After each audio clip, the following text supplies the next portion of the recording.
Hello everybody, আমার সব ছানাপোনারা এসে গেছে খেতে লাঞ্চ এই স্টর্মি ওয়েদারে। তারপর খেয়েই ওরা চলে যাবে, ওরা একটু ভয় পাচ্ছে, হাওয়া দিচ্ছে খুব। এই দুপুরে এই টাইমে রোজই আজকাল এরকম স্টর্মি ওয়েদার থাকে উইদাউট রেন। আমার সব ছানাপোনারা এসে গেছে। আমার নিজের ছানাপোনা নেই তো, তাই এরাই আমার ছানাপোনা।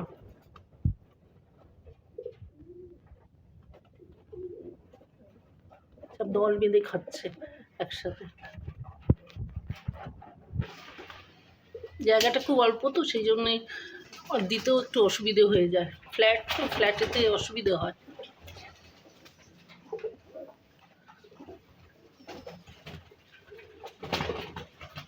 বাইরে স্টর্মি ওয়েদার খুব, ওরা ভয়ও পাচ্ছে, তাড়াতাড়ি করছে খাওয়ার জন্য।